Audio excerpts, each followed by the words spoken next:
이 시간 우리에게 주신 하나님의 말씀 봉독합니다. 미가서 6장 1절로 8절 말씀입니다.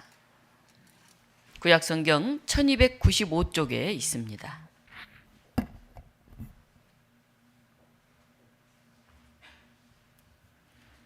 미가서 6장 1절로 8절 말씀, 우리 함께 교독으로 봉독하겠습니다.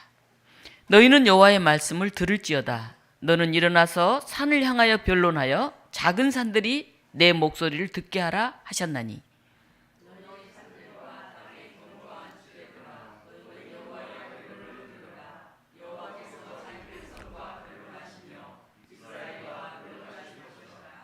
이르시기를 내 백성아, 내가 무엇을 내게 행하였으며 무슨 일로 너를 괴롭게 하였느냐. 너는 내게 증언하라.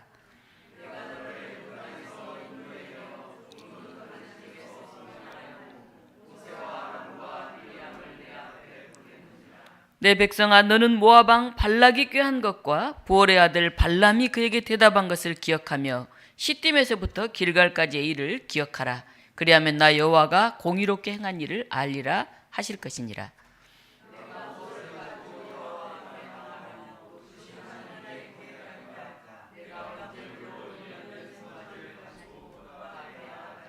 여호와께서 천천의 수량이나 만만의 강물 같은 기름을 기뻐하실까? 내 허물을 위하여 내 맏아들을 내 영혼의 죄로 말미암아 내 몸의 열매를 드릴까?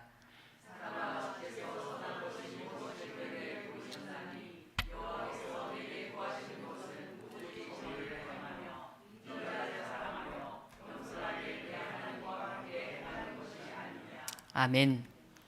오늘 이 본문을 가지고 하나님이 원하시는 것, 이런 제목으로 말씀을 증언합니다.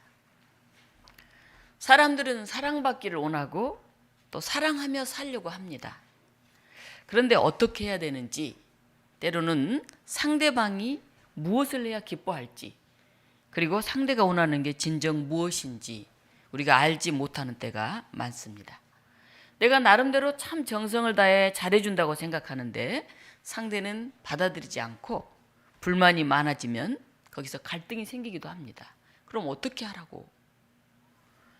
오늘 성경에도 하나님과 이스라엘이 이런 관계에 있는 이야기가 나옵니다. 미가서 6장에 보면 하나님과 이스라엘이 변론을 합니다.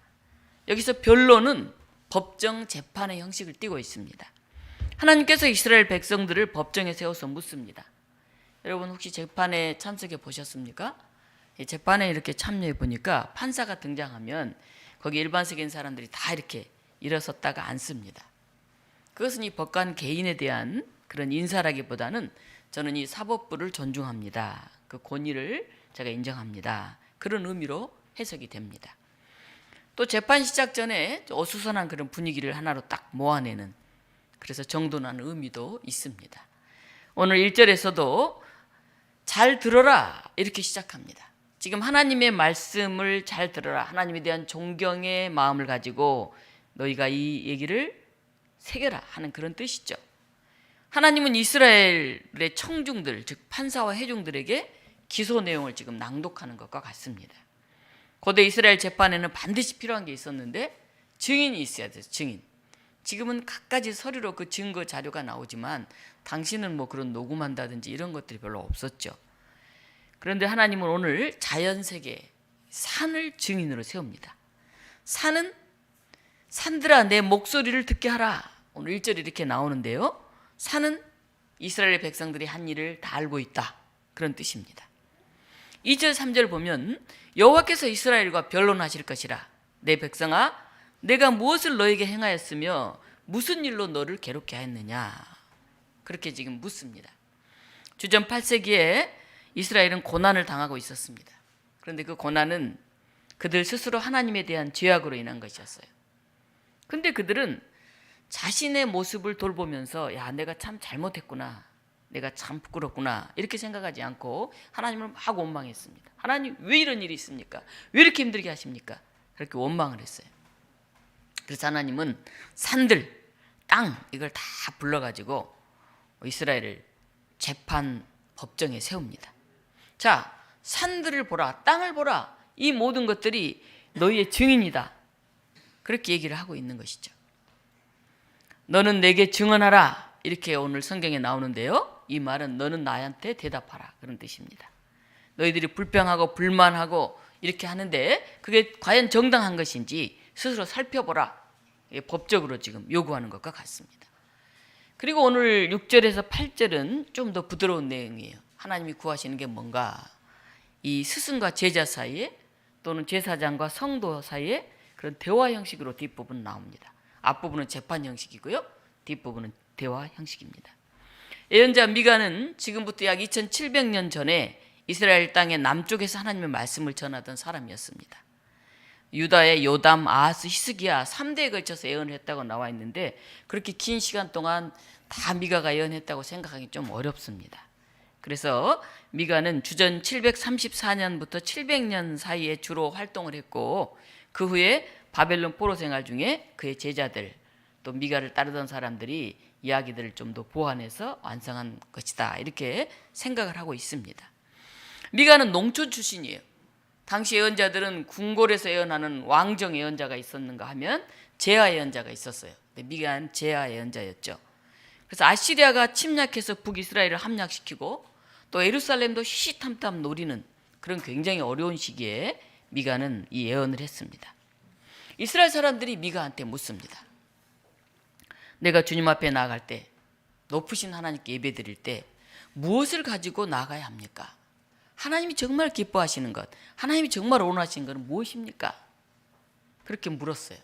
성경의 다른 많은 부분을 보면 하나님께 예배하러 올 때 빈손으로 오지 말라 이런 얘기가 있어요. 그래서 도대체 뭘 가지고 하나님께 나가야 될까? 질문하는 것이죠. 번제물로 1년 된 송아지를 가지고 가면 됩니까? 이 번제물이란 불태워서 드리는 그런 짐승을 말하죠. 이스라엘은 소나 양이나 염소를 잡아서 하나님께 불태워 드리는 그런 제사를 드렸습니다. 즉 지금까지 우리 조상들이 쭉 드려왔던 기존의 제사 그대로 잘 드리면 되겠습니까? 그렇게 물어보는 것이죠. 수천 마리의 양, 수만의 강줄기를 채울 올리브 기름 그걸 드리면 주께서 기뻐하시겠습니까? 그렇게 묻습니다. 이 양이면 많이 드려야 하나님이 좋아하시지 않겠습니까? 그런 질문이죠. 또 묻습니다. 내 허물을 벗겨주시기를 빕니다. 그러면 맏아들이라도 주님께 바쳐야 할까요? 내 지은 죄를 용서해 주기를 빕니다. 그러면 나에게 있는 이 많은 열매를 주님께 다 바쳐야 합니까? 점점 더 드리는 게 많아지고 있어요. 그렇죠? 예. 1년 된 송아지 거기에서 이제 수천 마리의 양 수만 올리브 기름 그리고 더 나아가서 내 맏아들 그리고 마지막에는 이 몸의 열매 이 몸의 열매가 뭡니까? 맏아들만이 아닌 다른 자식들 그리고 내가 가지고 있는 모든 것 그것을 말하죠. 이스라엘 백성은 무엇을 제물로 드려야 하나님이 기뻐하실까요? 그들은 나름대로 대답을 가지고 있어요.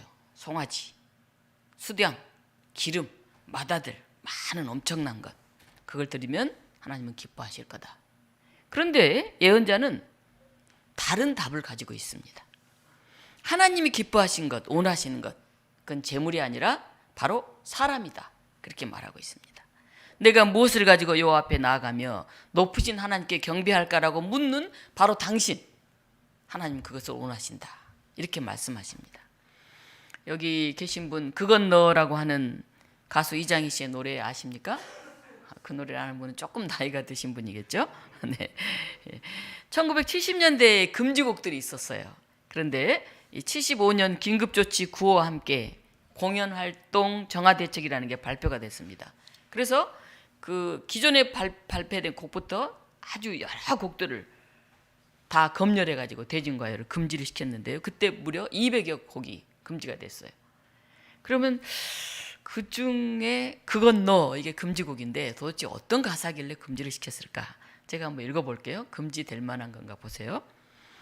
전화를 걸려고 동전 바꿨네. 종일토록 번호판과 씨름했었네. 당시 동전으로 전화를 걸었으니까요. 그러다가 당신이 받으면 끊었네. 웬일인지 바보처럼 울고 말았네.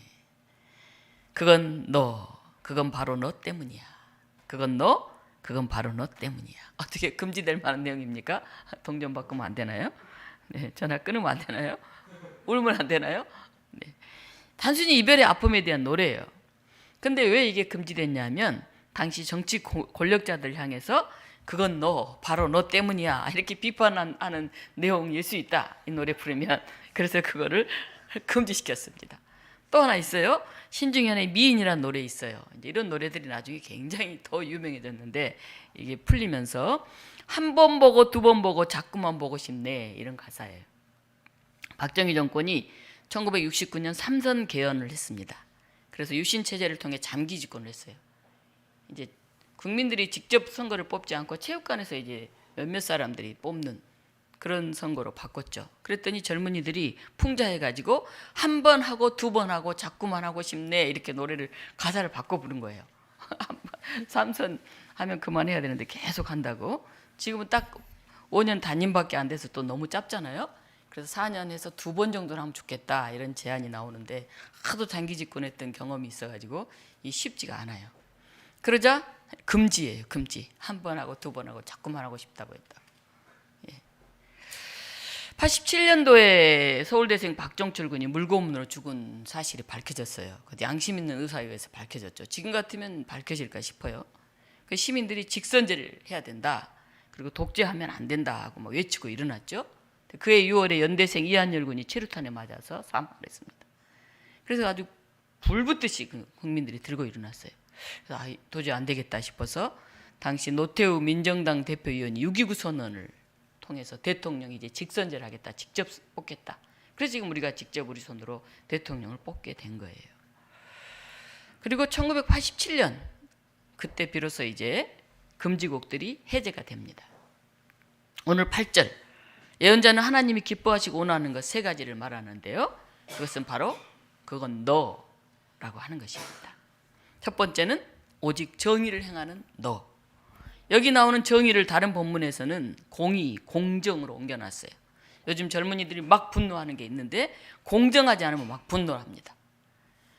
공의나 공정이라는 히브리어 낱말은 무엇을 판가름하다, 이런 말에서 나왔습니다. 하나님이 옳다고 판가름해 놓은 것, 그것을 가리키죠. 정의, 공의, 이게 미가서에서 몇 번 더 나오는데요. 미가서 3장 1절로 3절은 이런 내용이 있습니다. 내가 또 이르노니 야곱의 우두머리들과 이스라엘의 족속의 통치자들아, 들으라. 정의를 아는 것이 너희의 본분이 아니냐. 너희가 선을 미워하고 악을 기뻐하며 내 백성의 가죽을 벗기고 그 뼈에서 살을 뜯어 그들의 삶을 먹으며 그 가죽을 벗기며 그 뼈를 꺾어 다지기를 냄비와 속 가운데 담을 고기처럼 하는도다. 끔찍하게 들리는 말씀이잖아요. 하나님은 백성을 제대로 돌보기는커녕 괴롭히는 지도자들을 꾸짖습니다. 그들의 마음에 새겨야 할 것은 정의라고 다시 일깨워주고 있습니다. 우두머리, 통치자, 오늘로 말하면 이스라엘의 정치인들이죠. 정치인들만 얘기하겠습니까? 뭐 종교적으로 말하면 종교의 지도자들일 수도 있겠죠. 학교에서 말하면 교수들일 수도 있겠죠. 법정에서 말하면 재판관들일 수도 있겠죠. 그들이 마음대로 권력을 가지고 정의를 얘기하지 않고 그냥 자기 유익을 위해서 그렇게 일하면 그 사회가 무너지는 것이죠. 하나님은 그들에게 하나님의 심정을 헤아리면서 백성을 다스리라고 그렇게 말합니다. 자기 이념이나 정치 철학에 따라서 권력을 행하지 말고 하나님의 뜻에 따라서 하나님의 관점으로 백성을 돌보라고 합니다. 이게 바로 하나님이 원하시는 정의죠. 그런데 이 정의는 정치인만이 아니라 보통 사람들도 우리 일상의 생활에서도 실천돼야 합니다. 성경에서 말하는 정의는 무엇보다도 약한 사람을 잘 돌보는 것을 말합니다. 고아나 과부나 나그네, 힘없는 사람들에게 힘이 되어줄 것을 성경은 누누이 강조하고 있습니다. 두 번째는 인자를 사랑하는 너입니다. 인자, 헤세드죠.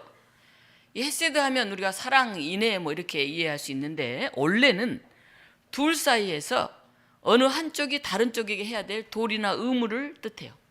즉 어버이로서 자식을 잘 돌보는 것, 또 자식으로서 어버이를 잘 모시는 것, 남편이나 아내로서 서로 성실하게 신의를 지키며 사는 것, 친구로서 우정, 의를 지키는 것, 이걸 이제 인자 헤세드라고 합니다. 헤세드에는 자애, 효도, 사랑, 우정, 의리, 충성 이런 여러 가지 뜻이 들어 있습니다. 오늘 본문의 이 낱말은 사람과 사람 사이에 서로에게 할 도리나 의무를 잘 지켜야 한다 하는 것입니다. 우리가 저 사람은 신의가 있어, 저 사람 의리가 있어. 믿을만해. 그렇게 얘기하잖아요.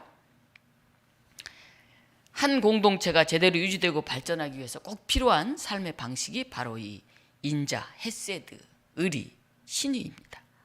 이게 맞다 틀리다 이게 아니에요. 이게 이익이 된다 손해가 된다 그것도 아니에요. 이게 마음에 든다 안 든다 그것도 아닙니다. 하나님 이스라엘 백성들에게도 오늘 우리들에게도 너희가 신의를 지켜라. 너희가 의리를 지켜라.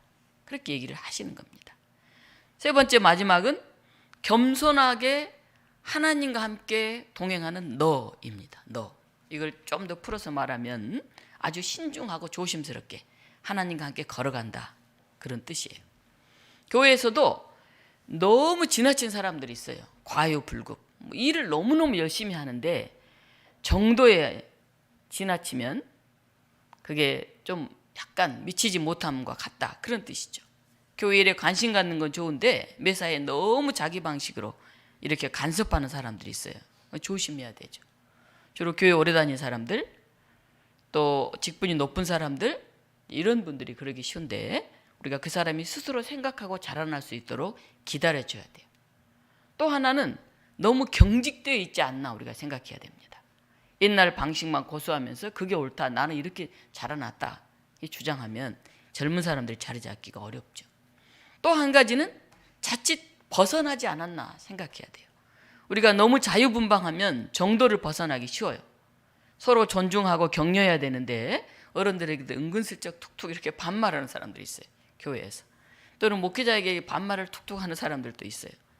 그리고 가까울수록 특히 부부간에도 서로 예의를 지켜야 한다고 그러잖아요. 매사에 조심스럽게 살피면서 하나님과 깊은 교제를 가지고 이웃과 살아가는 마음, 자세, 몸가짐 그걸 얘기합니다.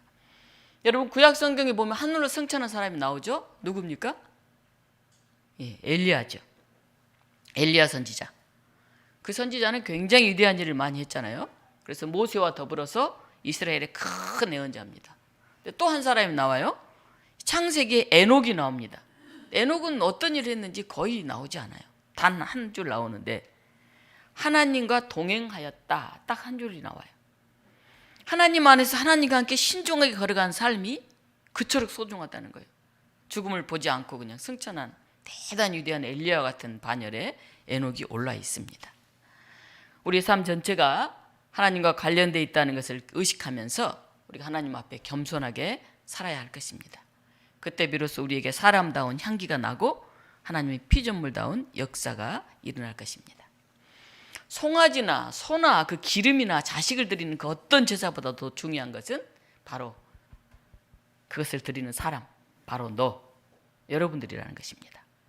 헌신과 봉사에 관련하여 아무리 옳은 말, 필요한 말을 하더라도 당사자인 자기가 쏙 빠져 있으면 곤란하죠. 좋은 제안을 다 하는데 정작 그 일을 실행할 때는 보이지 않는 사람들이 있어요. 근데 생전 뭐 제안을 하거나 뭘 하거나 이런 적은 없는데 실제 그 일을 할 때는 항상 그 자리에 묵묵히 앉아 있는 사람이 있습니다. 어떤 사람이 그 일을 하는 사람들일까요?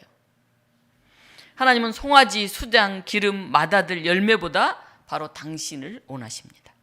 하나님 여러분의 삶이 어떠한지 그 모습을 기대하면서 공의, 사랑, 하나님과 동행하는 그 모습을 하나님은 기뻐하십니다. 그런데 한번 생각해 볼까요? 공의를 실천하고 인자를 사랑하며 사는 것 굉장히 어려워요. 한순간도 아니고 평생을 그렇게 살려면 어려움과 희생을 각오해야 되죠. 또는 사람의 굳은 결심으로만 그런 어려움을 감당하기가 매우 어려워요. 하나님이 도우시지 않으면 우리가 순간순간 거기서 벗어나기가 쉽습니다. 또 때로는 그렇게 살아야 되겠다고 아주 굳게 결심을 하는데 어떻게 사는 게 진짜 정의로운 삶인지, 어떻게 사는 게 진짜 신의를 지키며 사랑하며 사는 길인지 혼돈스러울 때가 있어요. 이게 맞나 할 때가 있어요.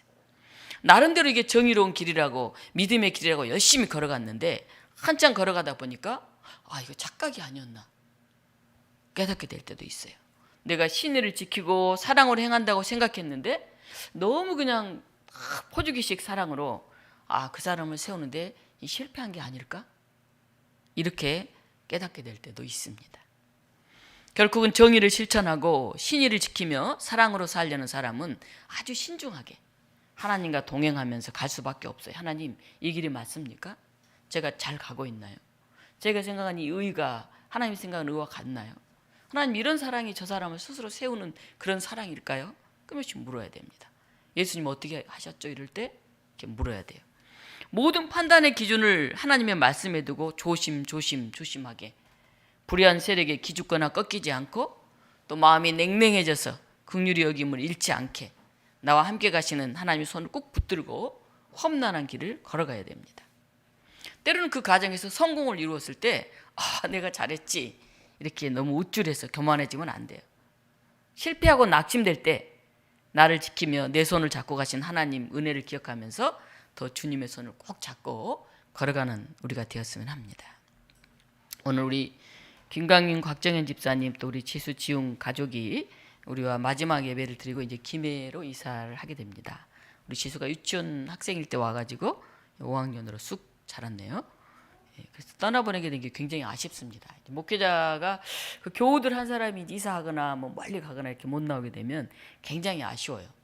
제가 한 1000명 교회 막 700명 교회 될 때는 그렇게까지 덜 아쉬웠는데 이 작은 교회 한 2, 30명 뭐 예배드리는 우리 교회는 한 사람이 제가 한 10명 역할 이상을 한다고 늘 그렇게 얘기를 합니다.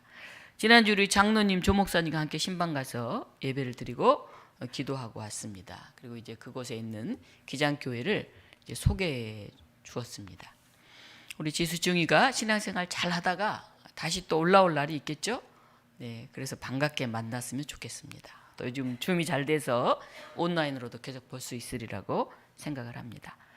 지난주 신방 갔던 우리 곽정인 집사님이 하나님의 뜻을 따라 가정 예배소를 찾아서 굉장히 기뻤어요. 매일매일 하나님 말씀을 묵상하려고 애쓰고 있는 삶이 귀하게 여겨졌습니다. 우리가 정의, 인애 아무리 많은 것을 구해도 하나님 안에서 하나님의 뜻을 되물으면서 씨름하는 그런 동행하는 삶을 살 때만이 우리가 그 길을 온전히 갈 수가 있습니다. 이번 주간은 우리 김상림 집사님 또 우리 곽정인 집사님 생일이 있었습니다. 57세의 딸을 먼저 떠나보낸 그런 80세 이제 80이 되시네요. 우리 김상림 집사님 오늘 아마 생일새로 사인의 집에 간 것 같은데 그분이 늘 마음에 걸렸어요. 어제 제가 같이 가서 이제 케이크도 하고 식사도 나누고 했는데 엉엉 운 적은 한 번도 못 봤어요. 우리 김상림 집사님 눈물을 이렇게 속으로 흘리는 그런 눈물을 흘리시더라고요. 이런 이제 교우들을 우리가 잘 헤아리고 살폈으면 좋겠습니다. 또 이제 교수가 돼서 지방으로 내려가는 우리 곽정희 집사님이 실력이고 존경받는 좋은 교수가 되기를 계속 기도해 주셨으면 좋겠습니다.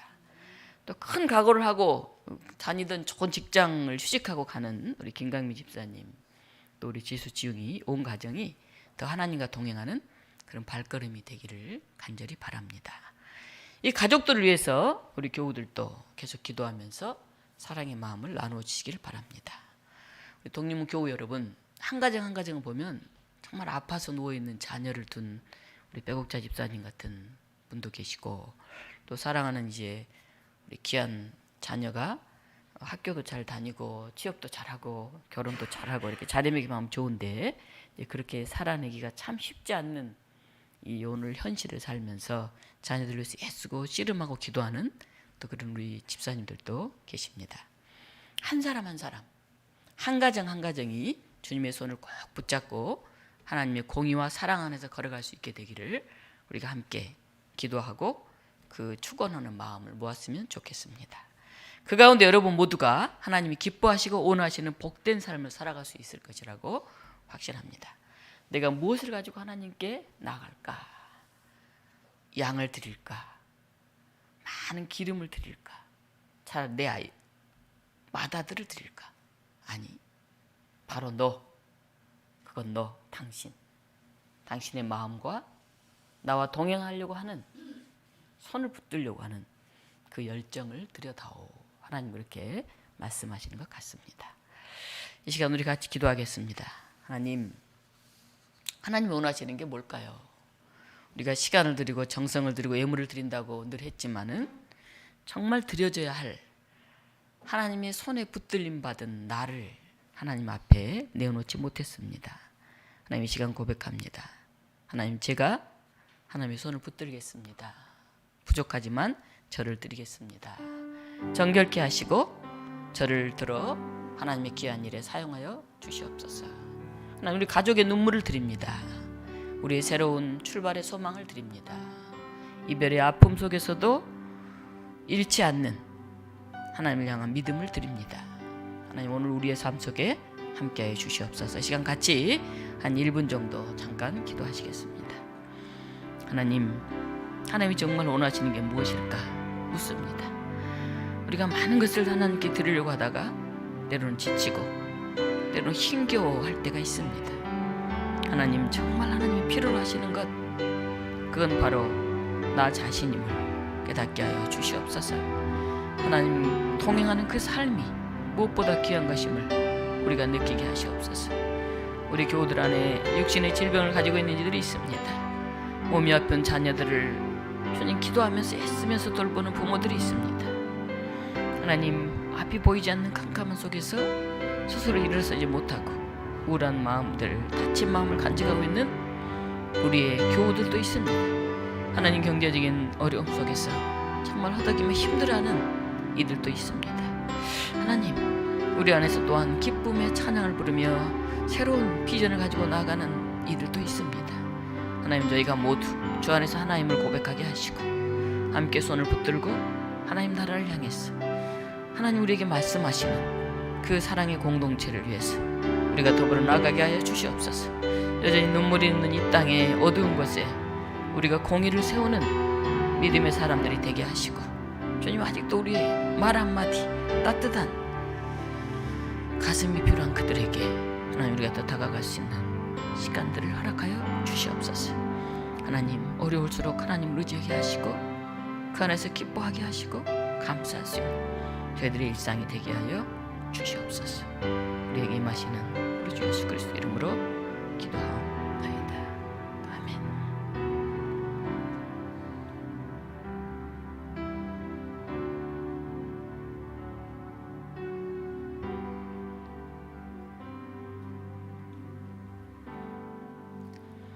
사랑의 하나님, 감사드립니다. 우리에게 많은 양이 없어도, 많은 재물이 없어도, 많은 시간을 들이지 못해도 슬퍼하고 애통해하는 우리 자신을, 소망과 희망 가운데 발걸음을 내딛는 우리 자신을 어찌할 줄 모르는, 그래서 마음 아파하는 우리 자신을 있는 그대로 드릴 때 주께서 우리를 붙드시고 우리를 손잡아 인도하심을 믿습니다. 하나님, 부족함 그대로, 때로는 기쁨 그대로, 때로는 넘치는 그대로 우리들을 하나님 손에 내어 맡기게 하시고 그 안에서 새 힘을 얻는 놀라운 하늘의 소망을 보는 우리 모든 독립문 교우들이 되게 하여 주시옵소서. 여전히 눈물이 있고 아픔이 있고 어려움이 있는 가정들 하나님 위로하시고, 우리가 서로 위로가 되게 하시고 격려가 되게 하시고 더불어 함께 일어설 수 있는 저희 모두가 되게 하여 주시옵소서. 성령께서 임재하심을 간절히 믿고 원하오며 우리 주 예수 그리스도 이름으로 기도하옵나이다. 아멘.